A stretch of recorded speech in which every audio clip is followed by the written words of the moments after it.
اگلا باب ہے یقین اور توکل کا. یقین کا معنی تو یقین ہے جس میں انسان کے دل میں کسی قسم کا کوئی شک اور شبہ کسی چیز کے بارے میں نہ موجود ہو، پوری تسلی اور اطمینان اور پورا بھروسہ اور اعتماد. یہ ہے توکل کے معنی کہ انسان کوئی کام کرنے کے بعد پھر خدا کے حوالے کر دے اس کام کو اور پھر بے فکر ہو جائے. اسے یہ نہ سمجھے کہ میں اپنی قوت اور اپنی طاقت سے کر سکتا ہوں. نہیں، انسان یہ سمجھے کہ یہ خدا ہی کی مرضی اور خدا ہی اس کام کو دراصل کرنے والا ہے. عموماً ہمارے ہاں توکل کا معنی بہت غلط لے لیا گیا ہے. لوگ یہ سمجھتے ہیں کہ کچھ نہ کر کے سب کام خدا کے حوالے کر دو اور یہ توکل ہے، حالانکہ یہ توکل نہیں ہے. قرآن پاک کی کچھ آیات ہمیں اس بارے میں ملتی ہیں.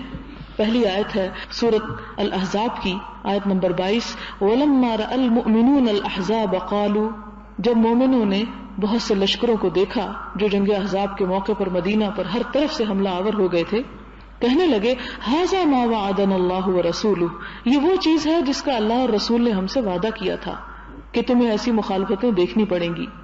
وَصَدَقَ اللَّهُ وَرَسُولُهُ، اور اللہ اور اس کے رسول نے سچ فرمایا. وَمَا زَادَهُمْ إِلَّا إِيمَانًا وَتَسْلِيمًا، اتنے خوف کا عالم دیکھنے کی بعد بھی ان کے ایمان اور یقین اور تسلیم میں اور اضافہ ہی ہوا. اس چیز نے ان کے ایمان میں اور یقین میں کمی نہ کی. پھر اسی طرح ایک اور جگہ پر فرمایا الذین قال لهم الناس، وہ لوگ کہ جنہیں لوگوں نے کہا ان الناس قد جمعوا لکم، بے شک لوگ تمہارے خلاف جمع ہو گئے ہیں. فاخشوہم، ان سے ڈرو، دیکھو تمہارے خلاف نہ جانے کیا ہو جائے گا. لیکن ڈرنے کی بجائے کیا ہوا اس بات میں فزادہم ایمانا، ان کے ایمان کو اور بڑھا دیا. وقالوا حسبنا اللہ ونعم الوکیل، وہ کہنے لگے کہ ان سے ڈرنا کیا، ہمیں تو اللہ ہی کافی ہے اور وہ بہترین کارساز ہے، بہترین کام بنانے والا ہے. یہ ہے ایک بندہ مومن کے توکل کی بہترین تصویر. ایک اور جگہ پر پھر فرمایا فانقلبوا بنعمت من اللہ، ایسے ہی لوگ اللہ کی نعمت کے ساتھ پلٹے، وفضل، اور فضل کے ساتھ، لم یمسسہم سوء، انہیں کسی تکلیف اور کسی برائی نے ہاتھ بھی نہ لگایا. واتبعوا رضوان اللہ، اور انہوں نے اللہ تعالیٰ کی رضا کی پیروی کی. واللہ ذو فضل عظیم، اور اللہ تعالیٰ بہت بڑے فضل والا ہے. اسی طرح سورۃ الفرقان میں اللہ تعالیٰ حضور صلی اللہ علیہ وسلم کو خطاب فرماتے ہیں وَتَوَكَّلْ عَلَى الْحَيِّ الَّذِي لَا يَمُوتُ، آپ اس ذات پر توکل کیجئے جو زندہ ہے اور کبھی نہیں مرے گا، اسے کبھی موت نہیں آنی. تو انسان بھروسہ اس پر کرے جو ہمیشہ کے لیے ہے اور ہمیشہ رہے گا، تو واقعی انسان اس پر بھروسہ کر سکتا ہے. رہے وہ سارے اسباب کہ جو آج ہیں اور کل نہیں، ان پر بھروسہ انسان کو کوئی بھی فائدہ نہیں دے سکتا. وقال تعالی فعلی اللہ فلیتوکل المؤمنون، اور اللہ تعالیٰ نے فرمایا کہ اللہ ہی پر مومنوں کو توکل کرنا چاہیے. سورۃ آل عمران میں حضور صلی اللہ علیہ وسلم سے خطاب فرماتے ہوئے اللہ تعالیٰ نے فرمایا فَإِذَا عَزَمْتَ، پھر جب آپ کوئی ارادہ کر لیں فَتَوَكَّلْ عَلَى اللَّهِ، تو اس ارادے کو پورا کرنے کے لیے اللہ پر بھروسہ کریں. اور اسی طرح کی اور بھی توکل کے بارے میں بہت سی آیات ہیں. سورۃ الطلاق میں اللہ تعالیٰ فرماتے ہیں وَمَن يَتَوَكَّلْ عَلَى اللَّهِ فَهُوَ حَسْبُهُ، جو اللہ پر بھروسہ کر لیتا ہے وہ اس کو کافی ہو جاتا ہے. اور اسی طرح فرمایا انما المؤمنون، بے شک مومن تو وہ لوگ ہیں الذین اذا ذکر اللہ، کہ وہ لوگ کہ جب ان کے سامنے اللہ تعالیٰ کا ذکر کیا جاتا ہے وجلت قلوبہم، ان کے دل کانپنے لگتے ہیں. وَإِذَا تُلِيَتْ عَلَيْهِمْ آيَاتُهُ، اور جب ان پر اس کی آیات پڑھی جاتی ہیں زادتہم ایمانا، تو وہ ان کے ایمان میں اضافہ کرتی ہیں. وَعَلَى رَبِّهِمْ يَتَوَكَّلُونَ، اور وہ اپنے رب پر توکل کرتے ہیں. یہ تھی قرآن پاک کی آیات توکل کے بارے میں. اب ہم دیکھتے ہیں کہ اس معاملے میں پہلی حدیث چونکہ لمبی ہے اس لیے میں صرف اس کے ترجمے اور تفسیر پر اکتفا کروں گی. ابن عباس سے روایت ہے کہ حضور صلی اللہ علیہ وسلم نے ارشاد فرمایا کہ مجھ پر بعض امتوں کا انکشاف کیا گیا، یعنی خواب میں دکھایا گیا یا وحی کے ذریعے بتایا گیا. کچھ امتوں کے حال مجھے دکھائے گئے، تو میں نے ایک نبی کو دیکھا کہ ان کے ساتھ لوگوں کی ایک چھوٹی سی جماعت ہے اور کسی نبی کے ساتھ صرف 2-3 آدمی ہیں. اندازہ کریں ہم کتنی جلدی تنگ آنے لگتے ہیں اس بات سے کہ اتنے عرصے سے تبلیغیں ہو رہی ہیں اور جتنی تبلیغ زیادہ ہو رہی ہے اتنے لوگ بگڑ رہے ہیں. حالانکہ آپ دیکھیں کہ آج کل کے تبلیغ کرنے والے تو صرف انسان ہیں، جبکہ پہلے انبیاء تھے، اور انبیاء کی امتیں کتنی کتنی ہیں. کچھ انبیاء ایسے ہیں کہ جن کے ساتھ صرف 2-3 لوگ مسلمان ہوئے اور بس، اور پھر بھی وہ اپنے مشن سے باز نہ آئے. اور بعض ایسے بھی تھے جن کے ساتھ ایک بھی آدمی نہ تھا، پوری زندگی کھپا دی، ایک بھی مسلمان نہیں ہوا، ان کا فرض تو ادا ہو گیا. اچانک میں نے ایک بہت بڑی جماعت کو دیکھا تو مجھے خیال ہوا کہ یہ میری امت ہوگی، کہ میرے ماننے والے زیادہ ہوں گے. مگر مجھے بتایا گیا کہ یہ حضرت موسیٰ علیہ السلام اور ان کی امت ہے، بنی اسرائیل. لیکن آپ آسمان کے کنارے کی طرف ذرا نظر ڈالیں تو ادھر مجھے ایک بہت ہی بڑی جماعت دکھائی گئی. پھر مجھے آسمان کے دوسرے کنارے پر بھی نظر ڈالنے کو کہا گیا، ادھر بھی بہت بڑی جماعت تھی. تب مجھے بتایا گیا کہ یہ آپ کی امت ہے، یہ جو سب امتوں سے بڑی ہے، جس میں سے 70,000 افراد ایسے ہیں جو بلا حساب و کتاب اور عذاب دیے بغیر جنت میں داخل ہوں گے. یعنی اتنی بڑی امت میں سے 70,000 ایسے ہیں جن سے حساب نہیں لیا جائے گا اور وہ سیدھے جنت میں پار کرا دیے جائیں گے. اس کے بعد آپ صلی اللہ علیہ وسلم مجلس سے اٹھ کر اپنے حجرہ مبارک میں تشریف لے گئے، یعنی مسجد سے نکل کر گھر چلے گئے، اور صحابہ کرام رضوان اللہ عنہم بلا پوچھ گچھ اور بلا عذاب جنت میں داخل ہونے والے افراد کے متعلق گفتگو اور غور و فکر کرنے لگے. یعنی آپ صلی اللہ علیہ وسلم تو گھر چلے گئے، اور صحابہ کرام جن کے پاس آپ یہ بات فرما کے گئے تھے وہ آپس میں اب باتیں کرنے لگے کہ یہ کون ہوں گے، کن کے اعمال ایسے ہیں کہ جنہیں جنت میں بغیر حساب کے داخل کیا جائے گا. بعض کی رائے یہ تھی کہ وہ حضرات ہوں گے یہ جن کو حضور صلی اللہ علیہ وسلم کی صحبت کا شرف حاصل ہوا، یعنی صحابہ کرام ہوں گے.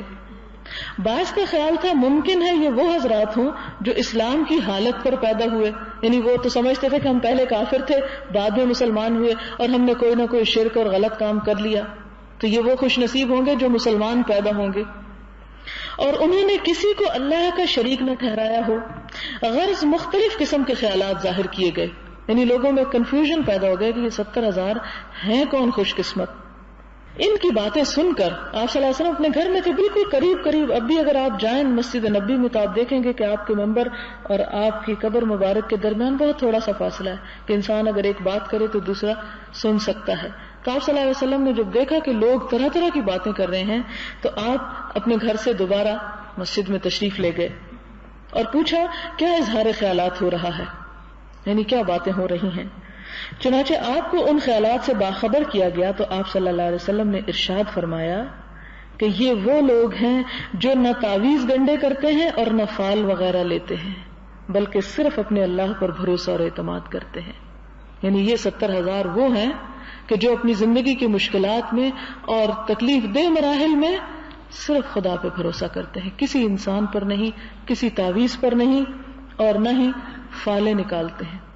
ہمارے ہاں بھی مختلف طریقے سے فال نکالنے کے طریقے رائج ہیں، لیکن جنت میں بغیر حساب جو داخل ہونا چاہے وہ یہ کام نہ کرے اور توکل رکھتے ہیں. یہ سن کر جناب عکاشہ بن محسن رضی اللہ عنہ اٹھے اور عرض کیا، یا رسول اللہ صلی اللہ علیہ وسلم میرے لیے دعا فرما دیجئے کہ اللہ تعالیٰ مجھے بھی ان میں سے کر دے، ان 70,000 میں شامل کر دے. آپ صلی اللہ علیہ وسلم نے فرمایا تم ان میں سے ہو.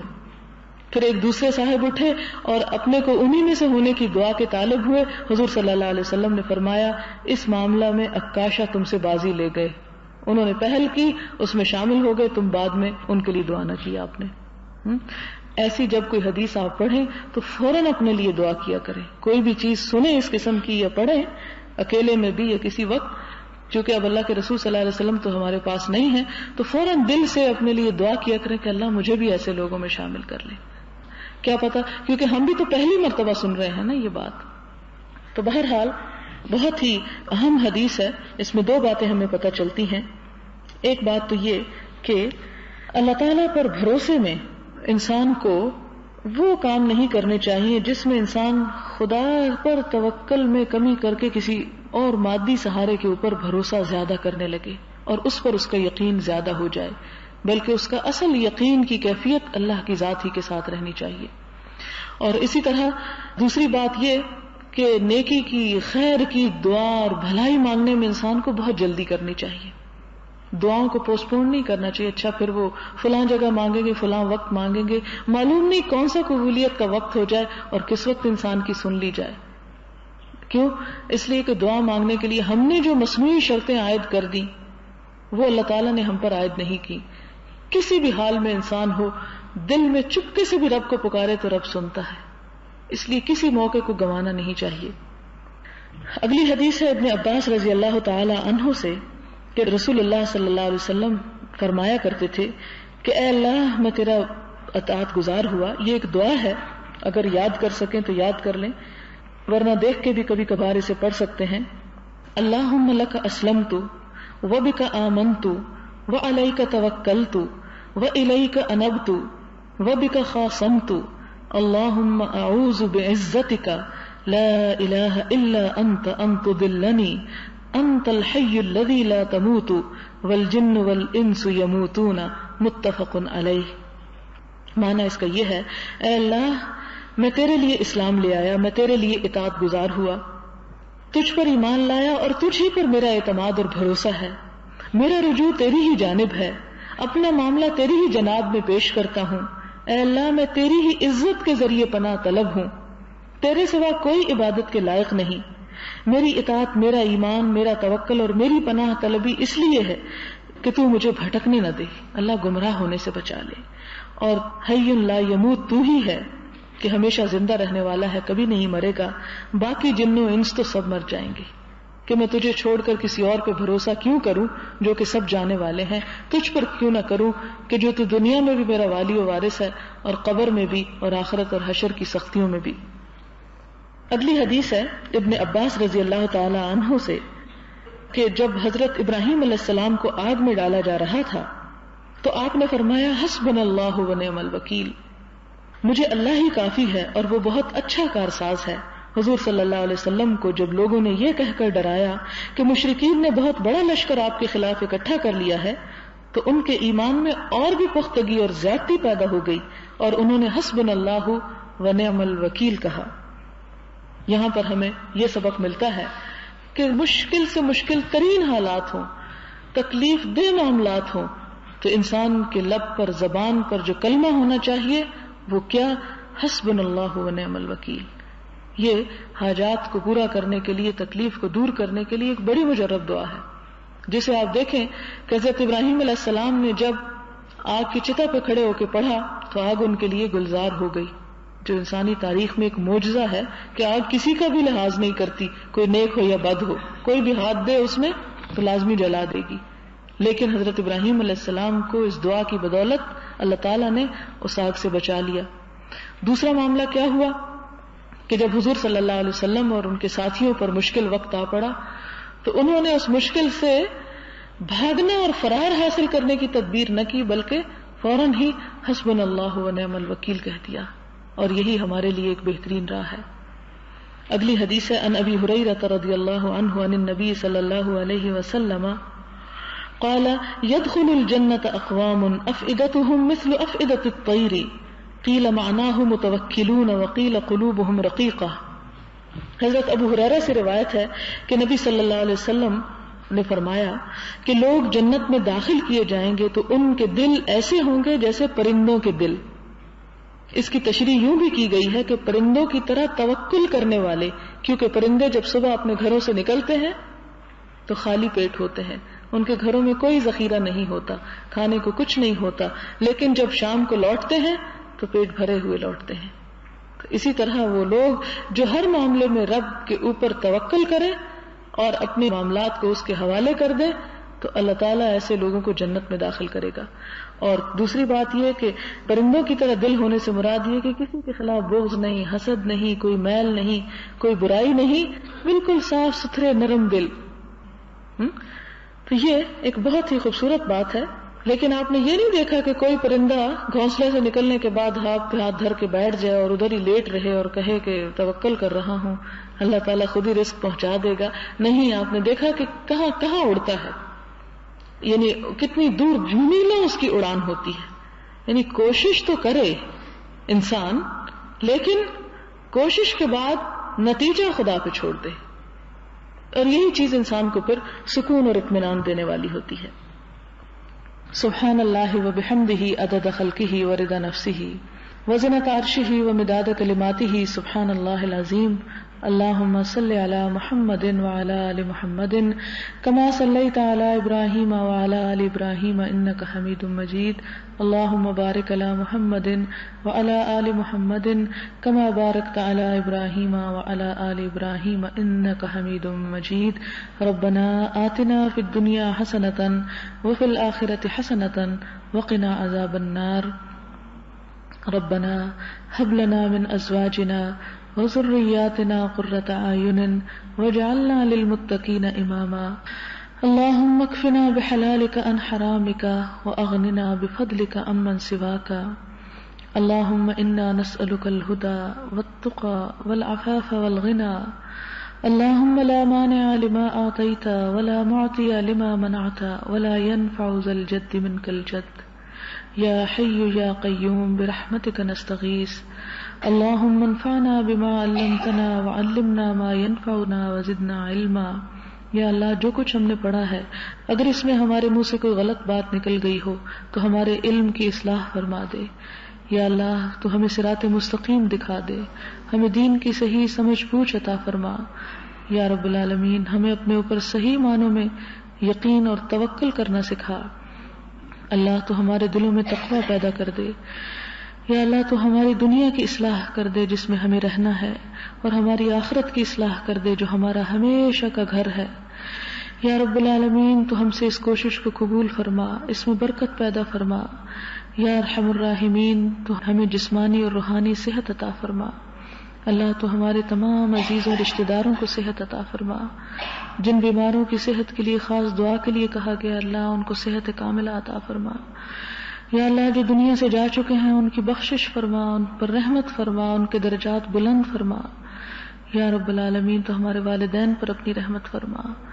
اللہ تو ہماری اولاد کو ہماری آنکھوں کی ٹھنڈک بنا، انہیں دین و دنیا کی کامیابیاں عطا فرما. اللہ ہمیں اپنا قرب نصیب فرما. اللہ اپنے دین کا کام کرنے کی توفیق عطا فرما. یا رب العالمین تو ہمیں استقامت عطا فرما. ربنا تقبل منا انك انت السميع الدعاء وتب علينا انك انت التواب الرحيم. وصلی اللہ تعالی علی خیر خلقہ محمد وعلی آلہ واصحابہ واہل بیتہ اجمعین برحمتک یا ارحم الراحمین. الہی آمین. سبحانک اللہم وبحمدک نشہد ان لا الہ الا انت نستغفرک ونتوب الیک. والسلام علیکم ورحمۃ اللہ.